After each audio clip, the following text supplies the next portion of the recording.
अभिनंदन coaching classes के इस YouTube चैनल पे आपका हार्दिक स्वागत एवं अभिनंदन है।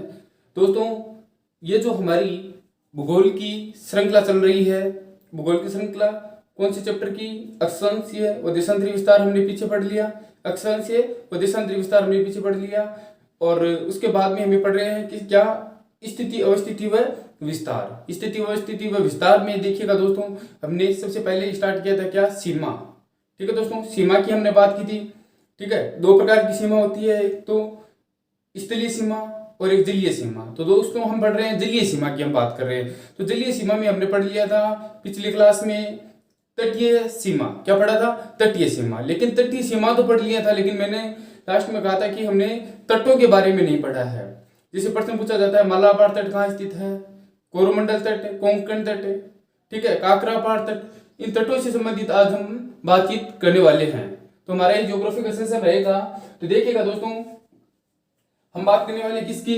तटीय सीमा की। किसकी? तटीय सीमा की। तो तटीय सीमा की जो है हमने पिछली क्लास में बात कर ली थी, लेकिन हम एक बार और बात कर ले कि भारत के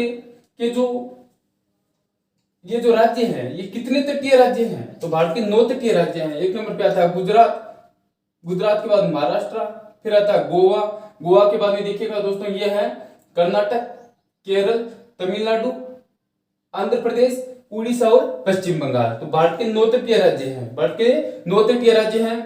सर्वाधिक लंबी सीमा बनाने वाला तटीय राज्य गुजरात है। कौन सा है? गुजरात। और न्यूनतम सीमा कौन बनाता है? गोवा बनाता है। तो दोस्तों पिछली क्लास में हमने बात की थी सर्वाधिक सीमा कौन बनाता है? गुजरात बनाता है। गुजरात कितने किलोमीटर की तटीय सीमा बनाता है? 1600 किलोमीटर की तटीय सीमा बनाता है। कौन? गुजरात। और न्यूनतम कौन बनाता है? गोवा बनाता है। न्यूनतम तटीय सीमा गोवा बनाता है। यहां तक हमने बात कर ली थी। आज जो हम बात करने वाले हैं वो करेंगे तटों से संबंधित। तो देखिएगा दोस्तों, सबसे पहले हम पढ़ेंगे, 2 भागों में बांटेंगे तटों को, एक तो पूर्वी तट और एक पश्चिमी तट। ठीक है दोस्तों, इस साइड वाले हो जाएंगे पश्चिमी तट और वो हो जाएंगे पूर्व की दिशा में होने वाले पूर्वी तट। तो दोस्तों देखिएगा, हम बात करें किसकी? पश्चिमी तटों की। तो पश्चिमी तट देखिएगा, शुरुआत करेंगे हम कहां से? गुजरात से लेके। कहां से लेके? गुजरात से लेके। तो ये हमारा गुजरात, और गुजरात से हमारी तटीय सीमा स्टार्ट होती है। तो गुजरात से लेके देखिएगा दोस्तों, गुजरात से लेके ये गुजरात है, गुजरात से लेके देखिएगा दोस्तों ये गुजरात है। ये वाली सीमा कौन सी सीमा? ये वाली जो सीमा है, इसको मिटा देता हूं एक बार। ये वाली जो सीमा है, ये देखिएगा, यह है गुजरात। कौन सा क्षेत्र है? गुजरात। तो गुजरात से लेके देखिएगा, गुजरात से लेके यह है दमन एवं दीव। क्या है दोस्तों? दमन एवं दीव। दमन एवं दीव क्या है दोस्तों? दमन एवं दीव। तो गुजरात से लेके दमन एवं दीव तक जो तट आता है दोस्तों, उस तट को किस नाम से जानते हैं? काकरापार तट। किस नाम से जानते हैं दोस्तों? काकरापार तट। काकरापार तट। ठीक है, प्रश्न पूछा जाता है कि काकरापार तट कहां स्थित है? तो बताना गुजरात एवं दमन व दीव के मध्य में स्थित तट को किस नाम से जानते हैं दोस्तों? काकरापार तट के नाम से जानते हैं। ठीक है दोस्तों, एक बात और लिखनी है, काकरापार तट गुजरात और दमन एवं दीव के मध्य में स्थित है। दूसरी बात यह लिखनी है कि यह गुजरात का तटीय प्रदेश है दोस्तों। क्या है? काकरापार तट क्या है? गुजरात का तटीय प्रदेश। क्या है? गुजरात का तटीय प्रदेश। ठीक है, गुजरात का तटीय प्रदेश। प्रश्न इस प्रकार से भी पूछा जा सकता है कि बताइएगा गुजरात का तटीय प्रदेश को किस नाम से जाना जाता है? ठीक है दोस्तों, और इसे हम गुजरात व सौराष्ट्र का प्रदेश भी बोलते हैं। किस नाम से जानते हैं? गुजरात व सौराष्ट्र का तटीय प्रदेश भी कौन सा है दोस्तों? काकरापार तट है। कौन सा है? काकरापार तट है। कौन सा? गुजरात है सौराष्ट्र का तट कौन सा है? काकरापार तट है। लेकिन ये आता किसमें है? गुजरात एवं दमन व दीव के मध्य में आता है। कौन सा तट है? काकरापार तट। ठीक है दोस्तों, एक बात तो ये याद रखनी है। दूसरी बात ये याद रखनी है, इसके यहाँ पे मोस्ट लगा के लिख सकते हो, मोस्ट लगा के लिख सकते हो या इंपोर्टेंट लगा के लिख सकते हो कि ये है भारत का सबसे लंबा तटीय प्रदेश है। भारत का सबसे लंबा तट है। भारत का सबसे लंबा तट। भारत का सबसे लंबा तट। ठीक है दोस्तों, प्रश्न पूछा जाता है कि भारत का सबसे लंबा तट कौन सा है? तो आप लोगों का आंसर होना चाहिए काकरापार तट। कौन सा तट? काकरापार तट भारत का सबसे लंबा तट है। यह किन क्षेत्रों के मध्य में स्थित है? गुजरात एवं दमन व दीव के मध्य में स्थित है। तो यहां तक क्लियर हुआ ये एक तट। इसी प्रकार से हम दूसरा तट पढ़ेंगे। देखिएगा इसकी इंपोर्टेंस में यदि हम बात करते हैं, एक बात तो ये होगी इसमें इंपोर्टेंस क्या होती है कि प्रश्न पूछा जाता है। देखो पिछली क्लास में हमने बात की थी, एक बार दोबारा बात कर लेते हैं कि यहां से क्या होता है कि गुजरात का ये जो तटीय प्रदेश है, यहाँ पे एक भारत और पाकिस्तान के संबंधित या भारत और पाकिस्तान के मध्य में एक सीमा विवाद है।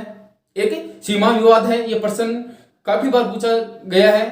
ठीक है दोस्तों, जो आरएस के प्रश्न होते हैं, देखिएगा सर्वाधिक, मेरा तो अनुभव यही है कि सर्वाधिक जो प्रश्न आते हैं रीट सेकंड ग्रेड में या फर्स्ट ग्रेड में, वो आरएस से प्रश्न आते हैं, क्योंकि जो आरएस में पहले आ चुके हैं उन प्रश्नों को वापस रिपीट ज्यादा किया जाता है। तो देखिएगा आरएस में आए हुए प्रश्नों की हम यदि बात करें तो एक तो आया हुआ है सरक्रीक का, सरक्रीक, जिसको भारत और पाकिस्तान के मध्य में जो विवाद है उस विवाद को हम सरक्रीक के नाम से जानते हैं। किसके नाम से जानते हैं? सरक्रीक विवाद के नाम से जानते हैं। क्या नाम दोस्तों? सरक्रीक विवाद। सरक्रीक विवाद, ठीक है, किस नाम से जानते हैं दोस्तों? सरक्रीक विवाद है। ठीक है, पहली बात तो यह है सरक्रीक विवाद। दूसरी बात यह प्रश्न पूछा जाता है कि ये जो सरक्रीक विवाद है, ये जो सरक्रीक विवाद है, ये सरक्रीक विवाद कि यदि भौगोलिक दृष्टि से देखें, हम ज्योग्राफी की दृष्टि से देखें तो प्रश्न पूछा जाता है कि सरक्रीक विवाद है, इनके पास से होकर गुजरने वाली अक्षांश बताओ। ठीक है दोस्तों, यह भी पूछा जाता है। और यह भी प्रश्न आता है कि 24 डिग्री चैनल किन के समीप से होकर गुजरता है? तो बताना है सरक्रीक के समीप से होकर गुजरता है। क्या है? सरक्रीक विवाद के पास से होकर गुजरने वाली रेखा किस नाम से जानी जाती है? 24 डिग्री उत्तरी अक्षांश। देखिएगा भारत की जितनी भी अक्षांश है, पीछे भी मैंने बताई थी, ये किस में आएगी? उत्तरी अक्षांश में आएगी, क्योंकि भारत उत्तरी गोलार्ध में स्थित है। तो उत्तरी अक्षांश भी बोलते हैं, इसे बोलते हैं 24 डिग्री चैनल। क्या बोलते हैं दोस्तों? 24 डिग्री चैनल। 24 डिग्री चैनल पूछे तो भी यही आंसर आना चाहिए। 24 डिग्री उत्तरी अक्षांश पूछे तो भी सरक्रीक आएगा। और भारत और पाकिस्तान के मध्य सीमा को लेकर जो एक बड़ा विवाद है वो दोस्तों कौन सा है? सरक्रीक को लेकर विवाद है, और ये सरक्रीक विवाद के नाम से जाना जाता है। तो यहां तक क्लियर हो गया दोस्तों। तो देखिएगा ये हमने पढ़ लिया काकरापार तट। गुजरात का तटीय प्रदेश कौन सा है? काकरापार तट है। किसके मध्य में आता है? गुजरात व दमन एवं दीव के मध्य में आता है, जिसे भारत का सबसे लंबा तट के नाम से जानते हैं। अब आगे देखिएगा दोस्तों, यह हो गया। उसके बाद में मैं इसको मिटा देता हूं नीचे वाले को, और ये देखिएगा यहां तक हो गया। फिर देखिएगा दमन एवं दीव, ये कौन सा है दोस्तों? दमन एवं दीव। दमन एवं दीव से लेके गोवा तक, दमन एवं दीव से लेके गोवा तक, ये क्या है दोस्तों? गोवा है। दमन एवं दीव से लेके गोवा, कौन सा दोस्तों? दमन एवं दीव से लेके गोवा तक की यह जो तट है, दमन एवं दीव से लेके गोवा तक का ये जो तट है, इस तट को किस नाम से जानते हैं? तो दोस्तों याद रखना है, इस तट को कोंकण तट के नाम से जानते हैं। किस नाम से जानते हैं दोस्तों? कोंकण तट के नाम से जानते हैं। तो आपको लिखना है कोंकण तट, कोंकण तट। तो कोंकण तट दमन एवं दीव के मध्य में स्थित कौन सा तट है? कौन सा तट है दोस्तों? कोंकण तट है। कौन सा तट है? कोंकण तट है। ठीक है दोस्तों, इसको किस नाम से जानते हैं? तो देखिएगा दोस्तों, इसे महाराष्ट्र का तटीय प्रदेश के नाम से जानते हैं। किस नाम से? महाराष्ट्र का तटीय प्रदेश। महाराष्ट्र का तटीय प्रदेश कौन सा है? तब आप लोगों को बताना है कि महाराष्ट्र का तटीय प्रदेश कौन सा है? कोंकण तट है दोस्तों। क्या है? कोंकण तट है। इन तटों से लेके विद्यार्थी अक्सर कंफ्यूज रहते हैं कि सर याद कैसे होंगे, तो इनकी लास्ट में मैं ट्रिक्स भी बताऊंगा। तो देखिएगा काकरापार, ठीक है, काकरापार तट गोवा, ये गुजरात और दमन एवं दीव के मध्य में, और दमन एवं दीव के मध्य में कौन सा तट है दोस्तों? महाराष्ट्र का तटीय प्रदेश। किस नाम से जानते हैं? कोंकण तट के नाम से जानते हैं। पहली बात तो ये। दूसरी बात ये है कि देखिएगा यदि इंपॉर्टेंस पूछी जाती है कि देखिएगा कोंकण तट की इंपॉर्टेंस क्या है, इसका महत्व क्या है, तो देखिएगा दोस्तों यहाँ पे क्या है कि बॉम्बे हाई है। क्या है दोस्तों? एक पेट्रोलियम उत्पादक क्षेत्र है जिसे बोलते हैं बॉम्बे हाई। किस नाम से जानते हैं दोस्तों? बॉम्बे हाई। ये भारत का सबसे बड़ा पेट्रोलियम उत्पादक क्षेत्र है। भारत का सबसे बड़ा पेट्रोलियम उत्पादक क्षेत्र पूछा जाए तो आपको बताना है बॉम्बे हाई, जो कि कोंकण तट पर स्थित है। किस पर स्थित है दोस्तों? कोंकण तट पर स्थित है। पहली बात तो ये है। दूसरी बात ये है कि भारत का आधुनिकतम बंदरगाह है। भारत का आधुनिकतम बंदरगाह, तो ये आपको बताना है भारत का आधुनिकतम जो बंदरगाह है वह है कौन सा दोस्तों? जवाहरलाल नेहरू बंदरगाह है। कौन सा दोस्तों? जवाहरलाल नेहरू बंदरगाह है। जवाहरलाल नेहरू बंदरगाह है। नेहरू बंदरगाह है। जवाहरलाल नेहरू बंदरगाह कहां स्थित है दोस्तों? तो आप लोगों को बताना है, वैसे तो महाराष्ट्र में स्थित है ये। भारत का आधुनिकतम बंदरगाह है। दूसरी बात यह है कि ये जो जवाहरलाल नेहरू बंदरगाह है ये किस लिए प्रसिद्ध है? तो याद रखना है कि भारत का सर्वाधिक व्यापार जवाहरलाल नेहरू बंदरगाह से ही होता है। ठीक है दोस्तों, भारत का सर्वाधिक व्यापार किससे होता है? जवाहरलाल नेहरू बंदरगाह से होता है। ठीक है दोस्तों, याद रखना है कि यहाँ पे एक द्वीप और पूछा जाता है। मान लीजिए द्वीप की हम बात करेंगे, बाद में बताएंगे, लेकिन एक द्वीप तो याद रखना है कि मुंबई कौन से द्वीप पे स्थित है। प्रश्न आता है मुंबई कौन से द्वीप पे स्थित है? तो मुंबई सालसेट द्वीप पे स्थित है। सात टापुओं का शहर भी बोलते हैं मुंबई को, और मुंबई सालसेट द्वीप पे स्थित है। ठीक है दोस्तों, यह हो गया मुंबई हाई। भारत का आधुनिकतम बंदरगाह कौन सा है? जवाहरलाल नेहरू बंदरगाह है। इसे भारत का आधुनिकतम बंदरगाह बोलते हैं, और सर्वाधिक व्यापार भी किससे होता है? जवाहरलाल नेहरू बंदरगाह से होता है। ठीक है दोस्तों, फिर देखिएगा हम यदि बात करते हैं इसमें आगे, तो दो तट हो गए, तो काकरापाड़ तट, दूसरा हो गया कोंकण तट। अब देखिएगा फिर हम बात करते हैं किससे? ये जो गोवा है, कौन सा क्षेत्र है दोस्तों? गोवा है। इस गोवा से लेके, ये जो क्षेत्र है गोवा से लेके देखिएगा काकरापाड़ तट, कोंकण तट, और फिर आता है देखिएगा दोस्तों यहां पे स्थित है मंगलोर। दोस्तों क्या है? मंगलोर। ठीक है, मंगलोर, न्यू मंगलोर नहीं है दोस्तों, मंगलोर याद रखना है। यहाँ पे क्या है? मंगलोर है, जो कि एक कर्नाटक का क्षेत्र है, मंगलोर है। तो क्या याद रखना है? गोवा से लेके मंगलोर के मध्य में जो तट है उस तट को किस नाम से जानते हैं दोस्तों? बताओ, गोवा से लेके मंगलोर के मध्य में तट को किस नाम से जानते हैं दोस्तों? तो आप लोगों को बताना है। इस तट को मैं इसको मिटा देता हूं, कन्नड़ तट के नाम से जानते हैं। किस नाम से जानते हैं दोस्तों? कन्नड़ तट के नाम से जानते हैं। ठीक है, गोवा में यह छोटा सा बना देता हूं। गोवा से लेके मंगलोर के मध्य में ये जो तट है, इस तट को किस नाम से जानते हैं? तो आपको बताना है, यह तट कन्नड़ तट के नाम से जानते हैं दोस्तों। किस नाम से? कन्नड़ तट। कन्नड़ तट पूछा जाए कभी भी तो आप लोगों को बताना है गोवा से लेके, किससे लेके? गोवा से लेके मंगलोर तक का क्षेत्र किस नाम से जाना जाता है? तो आपको बताना है कन्नड़ तट के नाम से जाना जाता है। ठीक है, जिसे हम क्या बोलते हैं? कर्नाटक का तटीय प्रदेश। किस नाम से जानते हैं दोस्तों इसको? कर्नाटक का तटीय प्रदेश। कर्नाटक का तटीय प्रदेश। आप लोगों से यदि प्रश्न पूछा जाए कि बताइएगा कर्नाटक का तटीय प्रदेश कौन सा है, तब आप लोगों को बताना है कर्नाटक का तटीय प्रदेश कन्नड़ तट है। कौन सा तट है? कन्नड़ तट है। और महाराष्ट्र का तटीय प्रदेश तो बताना है कोंकण तट। गुजरात का तटीय प्रदेश तो बताना है काकरापाड़ तट। देखो कैसे ही शुरू हो रहे हैं अभी तक। ठीक है, कैसे ही शुरू हो रहे हैं। तो गोवा से लेके मंगलोर तक का तटीय प्रदेश किस नाम से जानते हैं? कन्नड़ तट के नाम से जानते हैं। देखिएगा दोस्तों, यहाँ पे एक ज्योग्राफी की दृष्टि से हम देखें तो यहाँ पे एक न्यू मंगलोर बंदरगाह है दोस्तों। कौन सा बंदरगाह है दोस्तों? न्यू मंगलोर बंदरगाह है। यह बंदरगाह कौन सा है? न्यू मंगलोर। ठीक है दोस्तों, न्यू मंगलोर बंदरगाह है। और ये बंदरगाह क्यों प्रसिद्ध है दोस्तों? ये बंदरगाह लोहे अयस्क व्यापार के लिए जाना जाने वाला सबसे बड़ा बंदरगाह कौन सा दोस्तों? तो आता है न्यू मंगलोर। किसके लिए जाना जाता है? लोहे अयस्क का व्यापार सर्वाधिक होता है दोस्तों यहाँ पे। किसका? लोहे अयस्क का व्यापार। लोहे अयस्क का सर्वाधिक व्यापार पूछा जाए तो न्यू मंगलोर से होता है।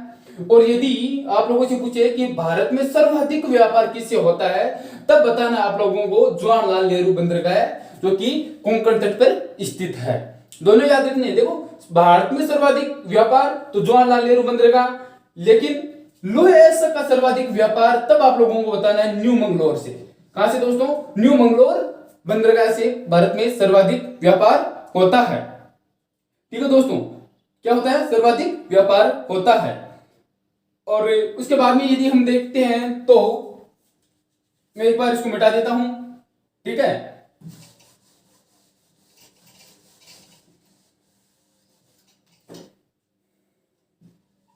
यह कन्नड़ तट हो गया। देखिएगा, इस मंगलोर से लेके, किससे लेके? मंगलोर से लेके केरल तक। कहां तक दोस्तों? मंगलोर से लेके केरल तक। ये जो गहरी लाइन बना रहा हूं मैं, ये जो तट है, ये कहां से लेके? मंगलोर से लेके केरला तक का ये जो तट है, मंगलोर से लेके केरल भी लिख सकते हैं आप। केरल तक का जो तट है दोस्तों, इस तट को किस नाम से जानते हैं दोस्तों? इस तट को जानते हैं दोस्तों मालाबार तट। किस नाम से जानते हैं? मालाबार तट। मालाबार तट। देखिएगा दोस्तों, ये जो तट है, ये तटों की दृष्टि से मेरे हिसाब से सबसे ज्यादा महत्वपूर्ण तट है। कौन सा तट? मालाबार तट। क्यों महत्वपूर्ण है इसकी भी हम चर्चा करेंगे, लेकिन आप लोगों को सबसे पहले ये याद रखना है कि ये मालाबार तट है, ये कहां का तटीय प्रदेश है। जैसे कन्नड़ तट है तो याद रखना, ये कन्नड़ तट में लिखना भूल गया तो मैं लिख देता हूं, ये कर्नाटक का तटीय प्रदेश है दोस्तों। कन्नड़ तट कहां का तटीय प्रदेश है? तो आपको लिखना है कर्नाटक का तटीय प्रदेश। कर्नाटक का तटीय प्रदेश आप लोगों से पूछा जाए तब आप लोगों को लिखना है दोस्तों क्या? कन्नड़ तट। कर्नाटक का तटीय प्रदेश कन्नड़ तट है, लेकिन मालाबार तट किसका तटीय प्रदेश है दोस्तों? तो आपको लिखना है केरल का तटीय प्रदेश। कौन सा है? केरल का तटीय प्रदेश है मालाबार तट। ये कहां से कहां तक है? ये मंगलोर से लेके केरल तक स्थित है दोस्तों। कहां से लेके है? मंगलोर से लेके केरल तक स्थित है। तट का क्या नाम है? मालाबार तट। देखिएगा, इसकी इंपोर्टेंस की यदि हम बात करते हैं तो इंपोर्टेंस में क्या है, तो याद रखना है भारत का सबसे पहले मानसून किस में आता है? मालाबार तट पे आता है। किससे टकराता है? मालाबार तट से ही टकराता है। कब? 1 जून को। ठीक है दोस्तों, सबसे पहले भारत में मानसून मालाबार तट पे आता है। एक तो ये इंपोर्टेंस होगी। प्रश्न पूछा जाता है कि भारत में सबसे पहले मानसून किस तट पर आता है, तो आपको बताना है मालाबार तट पे। प्रश्न पूछा जाता है मंगलोर व केरला के मध्य में स्थित तट को किस नाम से जानते हैं, तब आप लोगों को बताना है मालाबार तट के नाम से जानते हैं। मालाबार तट के नाम से जानते हैं। फिर देखिएगा, यह हो गई। इसके अलावा देखिएगा यहाँ पे क्या होता है कि मालाबार तट के पास में यहाँ पे नारियल की खेती सर्वाधिक होती है दोस्तों। किसकी खेती? नारियल की खेती। ठीक है, नारियल के उत्पादन में अग्रणी राज्य कौन सा दोस्तों? तो बताना है केरल। और यदि आप लोगों से पूछे कि नारियल के लिए जाने वाला तट कौन सा है, तो बताना आपको मालाबार तट। देखो, इस पे नारियल की खेती भी होती है, काजू की खेती भी होती है। काजू भी सर्वाधिक इसी तट पे होते हैं। और तीसरी बात है किसकी? गरम मसालों की। किसकी? मसाले भी सर्वाधिक कहां होते हैं दोस्तों? केरल में होते हैं। मसाले भी सर्वाधिक कहां होते हैं? केरल में होते हैं। काजू भी केरल में और नारियल भी केरल में होते हैं। तो नारियल केरल याद रखेंगे, पहली बात तो यह। दूसरी बात यह है कि यह है, पीछे हमने बात की थी किसकी? यह मानसून की दृष्टि से महत्वपूर्ण तट है। मानसून की दृष्टि से, क्योंकि भारत में सबसे पहले मानसून इसी तट पे आता है। किस नाम से जानते हैं दोस्तों इसको? मालाबार तट के नाम से जानते हैं। ठीक है, अभी तक देखिएगा हमने 4 तट पढ़ लिए हैं।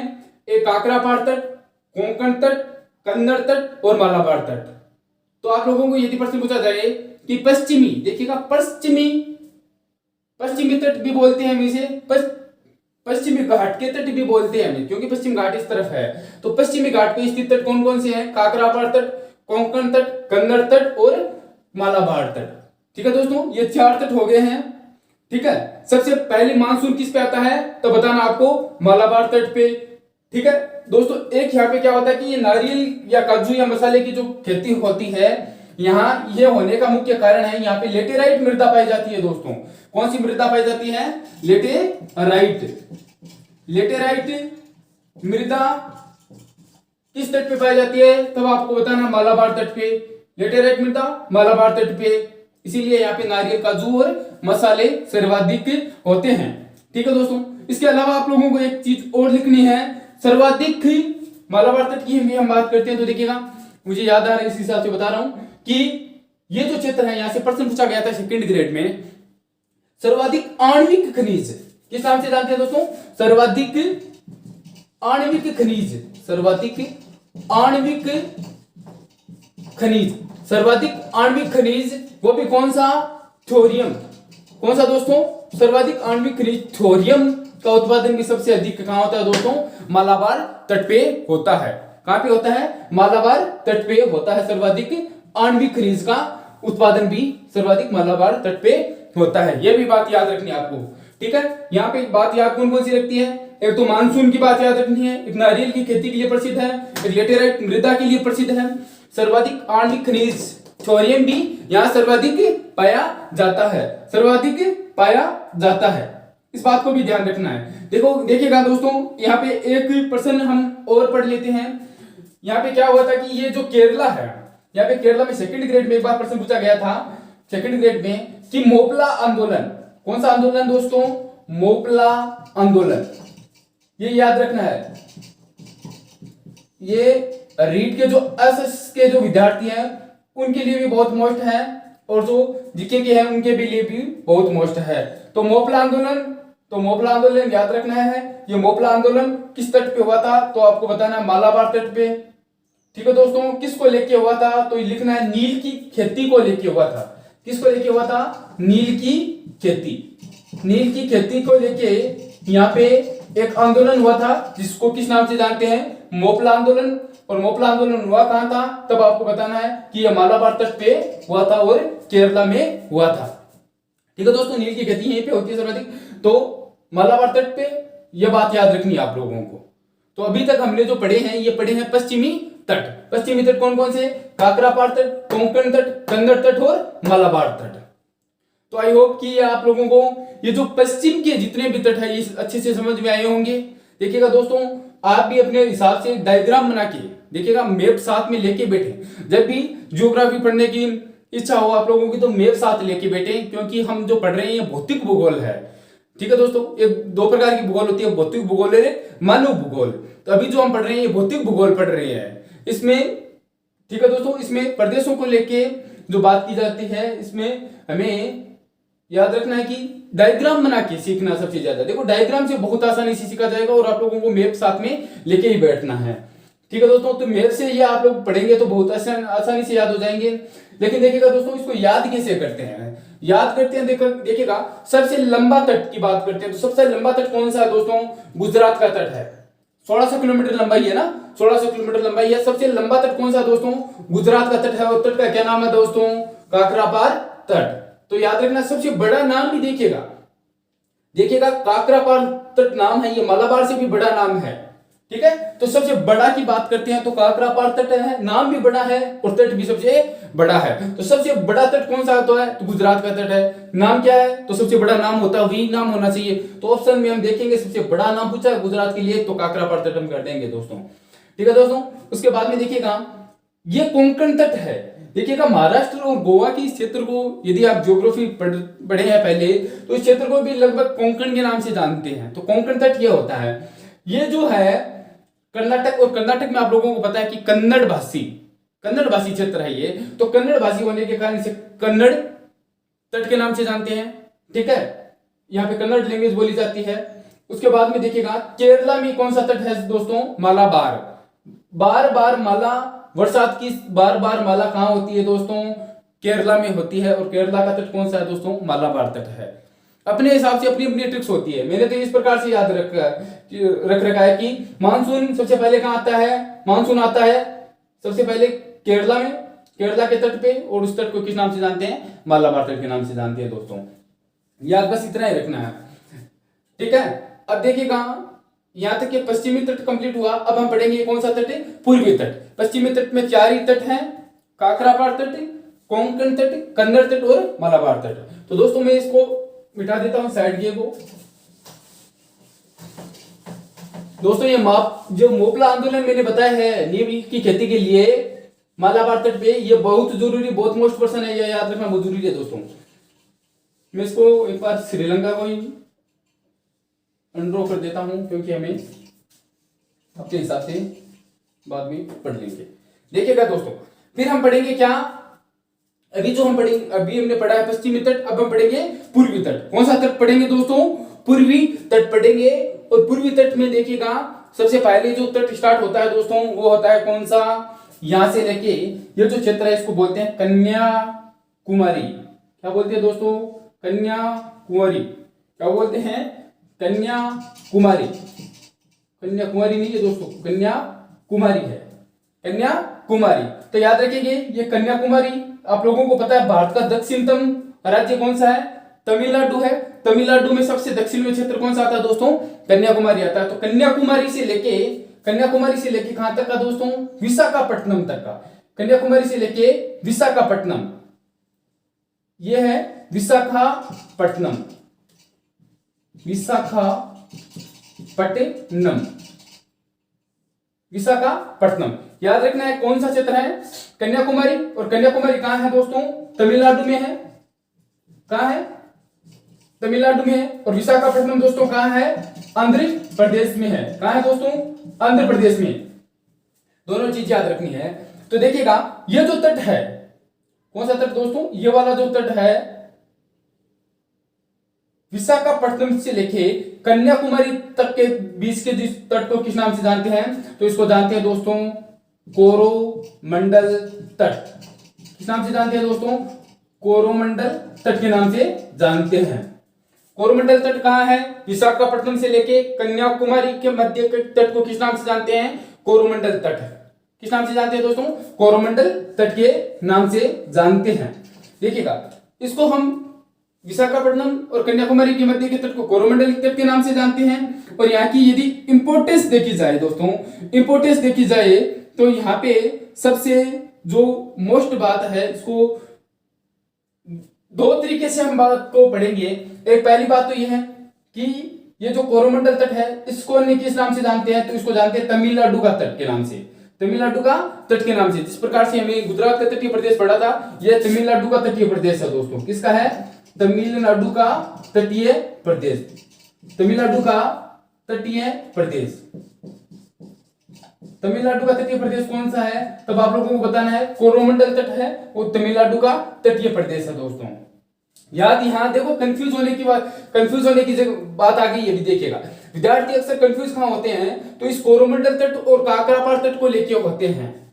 किसको लेके, कोरोमंडल तट और काकरापार तट को लेके होते हैं। आप लोगों ने यदि नस्लें पढ़ी है तो नस्लों में आती है ये काकरापार तट, ठीक है, काकरापार नस्ल भी होती है, तो ये भी याद रखना है, शायद ये गाय की नस्ल होती है। फिर देखिएगा याद यही रखना है आप लोगों को, कोरोमंडल तट किसका तटीय प्रदेश है, तमिलनाडु का तटीय प्रदेश है। किन के मध्य में है, विशाखापट्टनम और कन्याकुमारी के मध्य में स्थित है। एक बात तो यह होगी। दूसरी बात यह याद रखनी है कि ये जो तटीय प्रदेश है इसको यदि भौगोलिक दृष्टि से देखा जाए तो आप लोगों को पता है कि भारत का जो उत्तरी पूर्वी मानसून है, कौन सा मानसून, कौन सा मानसून, उत्तरी, भारत का उत्तरी पूर्वी मानसून, भारत का उत्तरी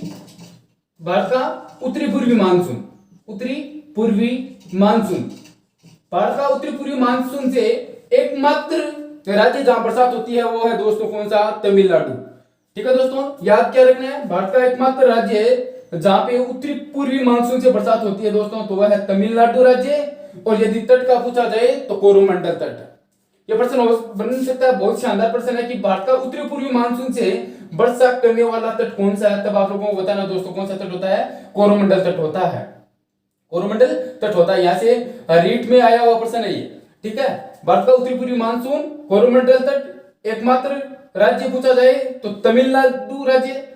दूसरी बात यह है कि यहाँ पे बरसात क्यों होती है, तो आप लोगों को पता होना चाहिए कि ये जो उत्तरी पूर्वी मानसून आता है और ये जो हमारा बंगाल की खाड़ी का क्षेत्र है दोस्तों, कौन सा क्षेत्र है, ये जो हमारा बंगाल की खाड़ी का जो क्षेत्र है, कौन सा क्षेत्र है, बंगाल की खाड़ी के क्षेत्र से क्या करता है, ये वर्षा और नमी प्राप्त करता है दोस्तों। क्या प्राप्त करता है, वर्षा और नमी प्राप्त करता है। यहां से किसे, बंगाल की खाड़ी से वर्षा और नमी प्राप्त करने के बाद में ये जो इस प्रकार से घूमता हुआ आता है और किससे टकराता है, हमारे कोरोमंडल तट से टकराता है, जो कि यहाँ कन्याकुमारी से ऊपर की ओर यदि हम बात करते हैं तो तमिलनाडु में वर्षा करता है। कहां वर्षा करता है, तमिलनाडु में वर्षा करता है। तो यह बात याद रखनी है, ठीक है। देखो दोनों बात याद होनी चाहिए, दोनों बात सेम याद होनी चाहिए कि तो तमिलनाडु का तटीय प्रदेश जहां पे भारत का उत्तरी पूर्वी मानसून से बरसात होती है, और देखिएगा ये जो तट है मलाबार तट, यहां से किससे होती है, यहां से कौन से मानसून से बरसात होती है, तो यहाँ उत्तरी पश्चिमी मानसून से बरसात होती है दोस्तों। किससे? उत्तरी पश्चिमी मानसून से बरसात। उत्तरी पश्चिमी मानसून से बरसात कौन से क्षेत्र में होती है, तो मलाबार तट में। और उत्तरी पूर्वी मानसून से बरसात होती है वो होती है कोरोमंडल तट पे दोस्तों। तो ये याद रखना है। कन्याकुमारी से लेके विशाखापट्टनम तक के तट को किस नाम से जानते हैं दोस्तों? कोरोमंडल तट के नाम से जानते हैं। किस नाम से जानते हैं? कोरोमंडल तट के नाम से जानते हैं। फिर देखिएगा यहां तक कंप्लीट हुआ। अब आगे मैं इसको एक बार मिटा देता हूं।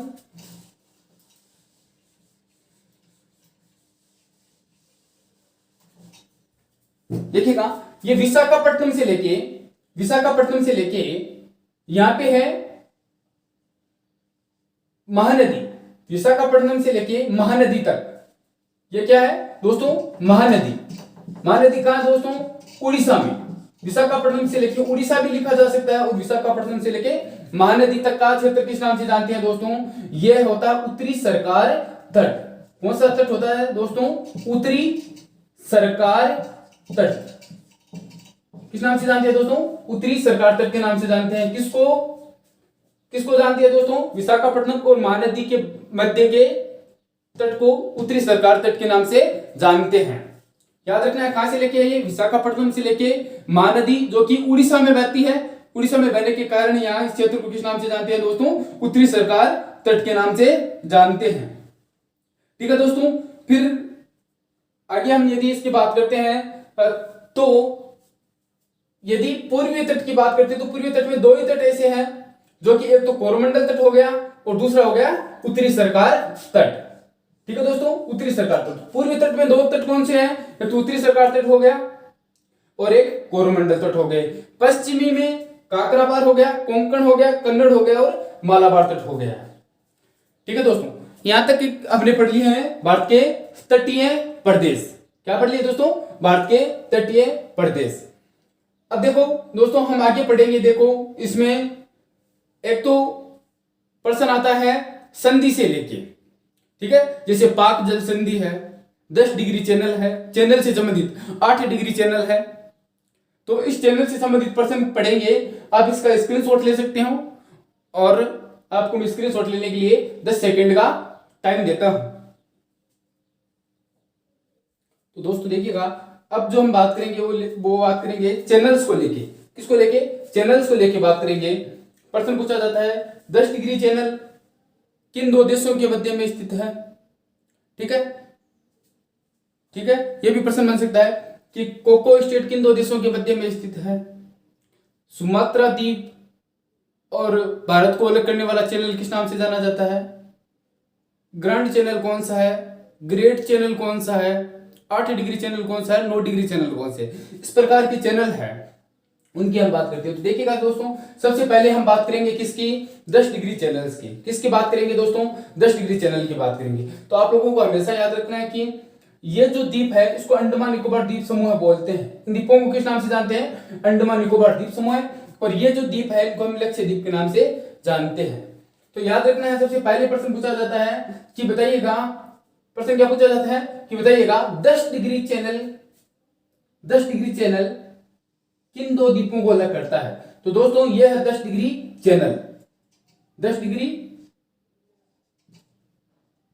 चैनल, और ये जो 10 डिग्री चैनल है दोस्तों यह है अंडमान व निकोबार को अलग करता है। दोस्तों किसको अलग करता है?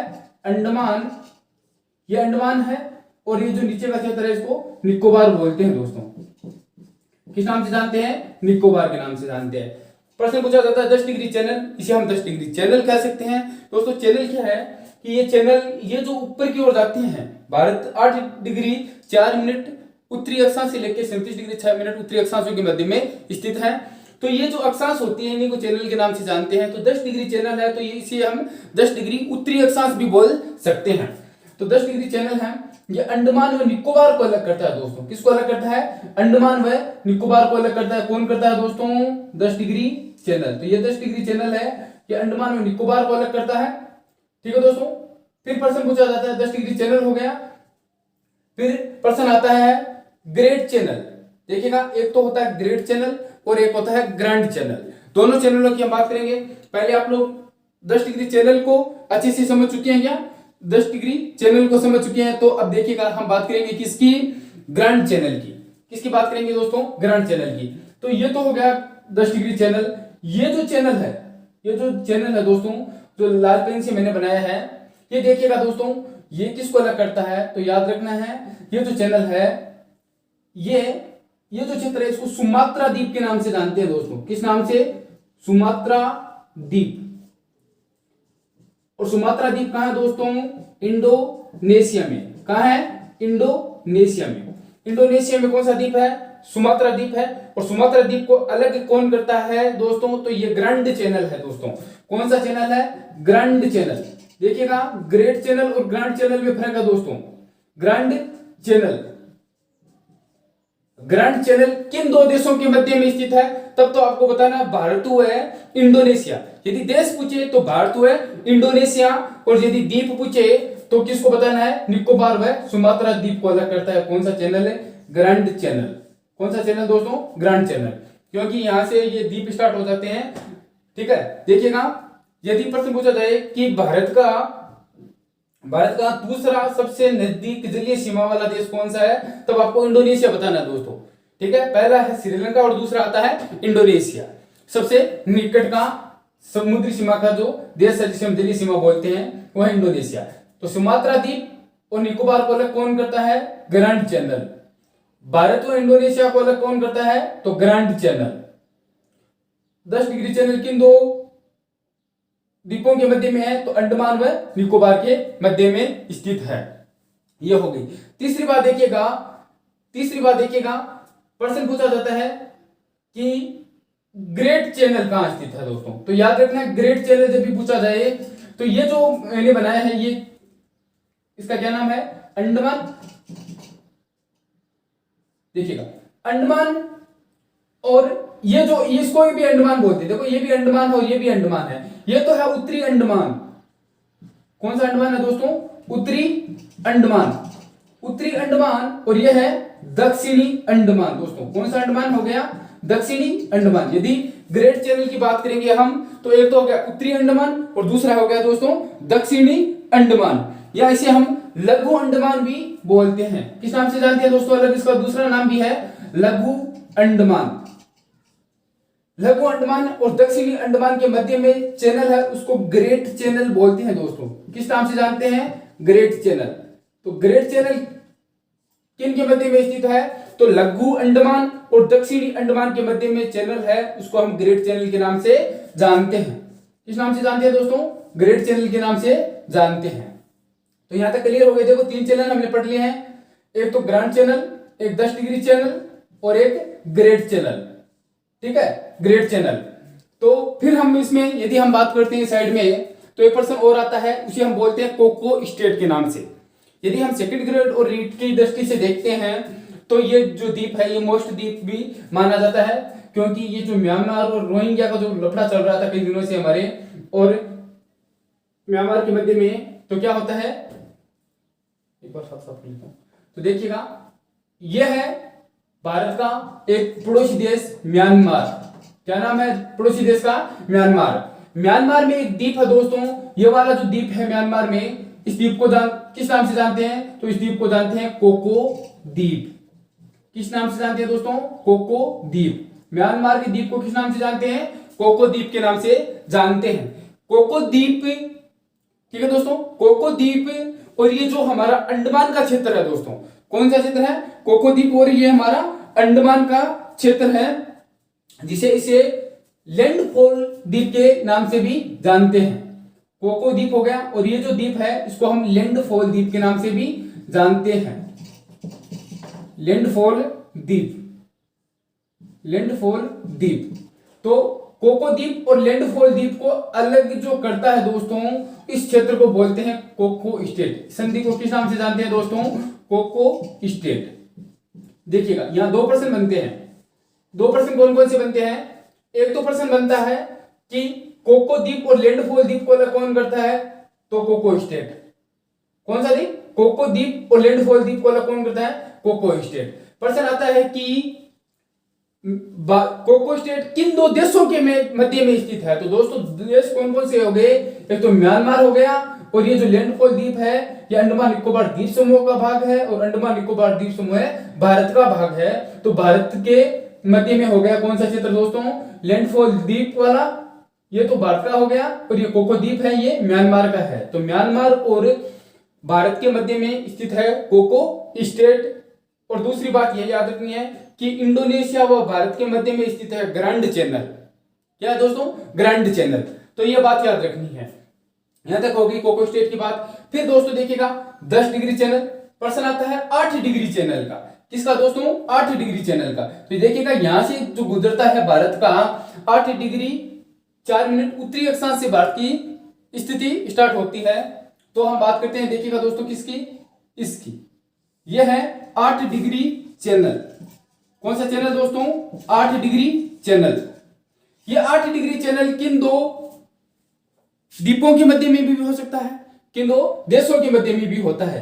देखिएगा दोस्तों यह 8 डिग्री चैनल है, इन दोनों चैनलों को साथ ही पढ़ेंगे। यह तो 8 डिग्री चैनल हो गया।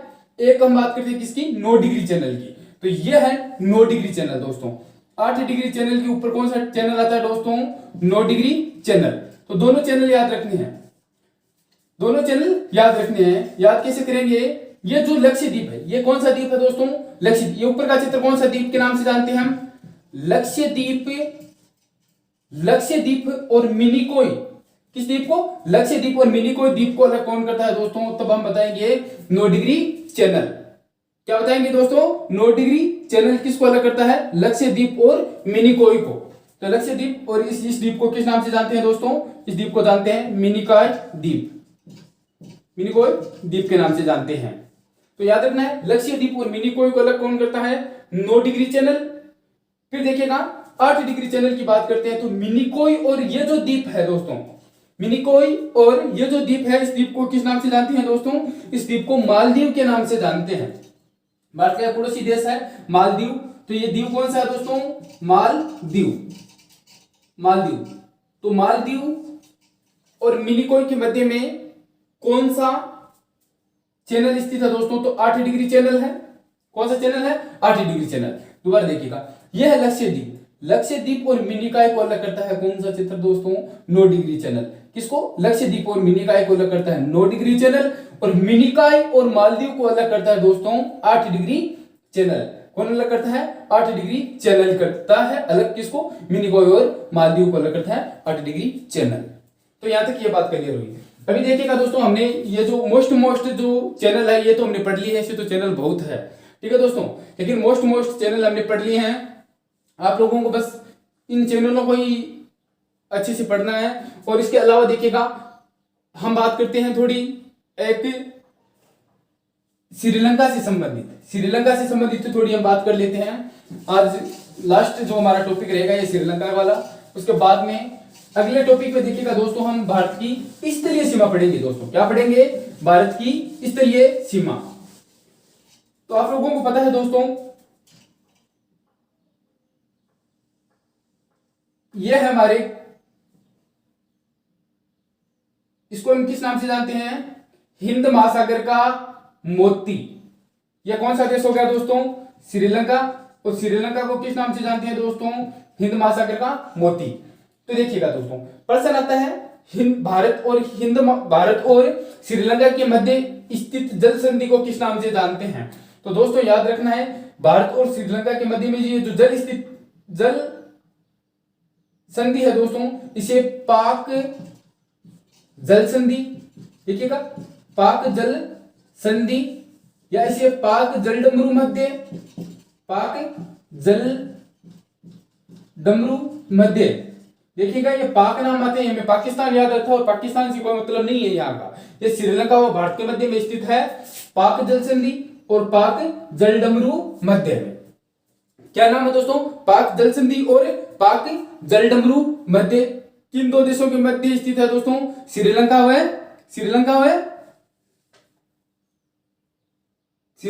भारत के मध्य में स्थित है। फिर हम बात करते हैं, मान लीजिए कि यहां दोनों के मध्य में कौन सा द्वीप स्थित है? तो देखिएगा इसे पाक स्टेट बोलते हैं, पाक जल संधि बोलते हैं, पाक जलडमरू मध्य बोलते हैं। ठीक है दोस्तों, इन दोनों के मध्य में एक खाड़ी स्थित है, इसकी हम बात करते हैं। वैसे इस खाड़ी को जानते हैं किस नाम से? मन्नार की खाड़ी। किस नाम से जानते हैं दोस्तों? मन्नार की खाड़ी। तो मन्नार की खाड़ी किन दो देशों के मध्य में स्थित है? भारत और श्रीलंका के मध्य में स्थित है मन्नार की खाड़ी।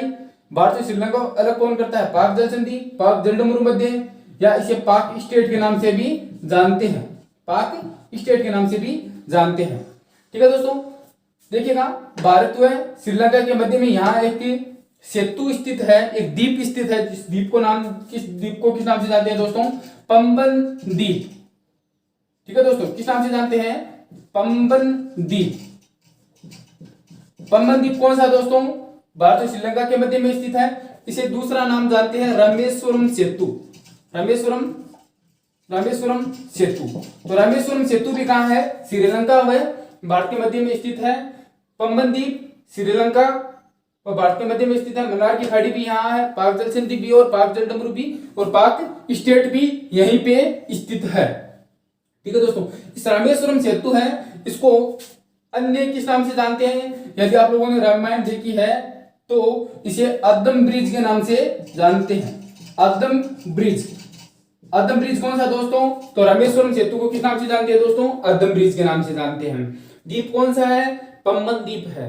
खाड़ी कौन सी है? मन्नार की खाड़ी है। याद रखना, ये मन्नार की खाड़ी है दोस्तों, मन्नार की खाड़ी है।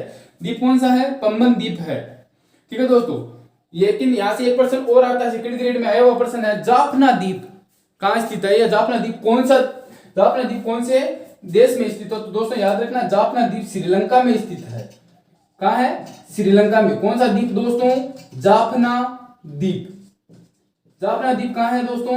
तो जाफना द्वीप है श्रीलंका में। श्रीलंका में जाफना द्वीप है। अद्दम ब्रिज, जिसे रामेश्वरम सेतु के नाम से जानते हैं और पंबन द्वीप के नाम से भी जानते हैं। तो दोस्तों आज का जो हमारा ये ज्योग्राफी का सेशन है ये यही खत्म करते हैं हम। अब अगली जो हमारी क्लास होगी दोस्तों, उसमें हम पढ़ेंगे भारत की स्थलीय सीमा। देखिएगा हम कॉन्सेप्ट के साथ चलते हैं और सीरियल या सीरीज के अनुसार चलते हैं। ठीक है दोस्तों, फिर हम पढ़ेंगे, ये जो पढ़ने के बाद में हम थोड़ी भारत की स्थिति पढ़ेंगे भौतिक आधार पे। ठीक है दोस्तों, ये कंप्लीट करने के बाद में हम जैसे कुछ प्रश्न बनते हैं, ठीक है, सीमा से संबंधित जो प्रश्न है वो हमने कंप्लीट कर लिए। बाकी जो विविध प्रश्न रह जाती हैं, जैसे मान लीजिए ये जो प्रश्न आते तो नहीं है, भारत का क्षेत्रफल बताओ 25,87,263 वर्ग किलोमीटर, भारत विश्व के क्षेत्रफल का कितना प्रतिशत है, भारत का विश्व की दृष्टि से कौन सा स्थान है, जनसंख्या की दृष्टि से कौन सा स्थान है, भारत का क्या जनसंख्या घनत्व कितना है, ठीक है, औसत जनसंख्या घनत्व कितना है, ठीक है, 382, उसकी भी हम बात करेंगे, कुछ किताबों में 380 दे रखा है, तो वो बात हम करेंगे, वो अगली क्लास में करेंगे। तो आई होप कि आप लोगों को अच्छे से समझ में आया है। ठीक है दोस्तों, साथ में लिखते जाना, नोट्स बनाइएगा, अच्छे से पढ़िएगा, देखिएगा, चैनल को सब्सक्राइब कीजिएगा, शेयर भी कीजिएगा, अपने दोस्तों को शेयर कीजिएगा कि भाई यहाँ से पढ़िएगा आप लोग। ठीक है, अच्छे से आप लोगों को नोट्स भी बनाने हैं, साथ में आप डायग्राम लेके बैठे, साथ में मैप लेके बैठे और भरिए। और आप लोगों को पसंद आए तो लाइक कीजिए, कमेंट करके हमें बताइए कि सर हमें बहुत अच्छे से समझ में आया। आप लोग कमेंट नहीं करते तो हमें समझ में नहीं आता कि भैया आप लोगों को कितना समझ में आया कि नहीं आया। आप लोगों को अच्छे से समझ में आता है तो बहुत ही शानदार बात है। और अब बस लास्ट में मैं इतना ही कहना चाहता हूँ कि आप चैनल को ज़्यादा से ज़्यादा शेयर करें और सब्सक्राइब करें। जिन विद्यार्थियों ने सब्सक्राइब नहीं किया वो सब्सक्राइब करें, क्योंकि आपके सब्सक्राइब और बेल आइकन दबाने से क्या होता है कि हमारा जो दूसरी क्लास जैसे भी हम लगाते हैं नेट पे, यूट्यूब पे डालते हैं, तो आपके पास नोटिफिकेशन आ जाता है। और नोटिफिकेशन के जरिए क्या होता है कि आप लोगों को पता चल जाता है कि सर ने ये क्लास कंप्लीट करवा दी है, और आप तुरंत पढ़ लेते हैं। तो धन्यवाद आप लोगों को, ये मेरे को ध्यान से सुना, अच्छे से सुनने के लिए आप लोगों को बहुत बहुत धन्यवाद।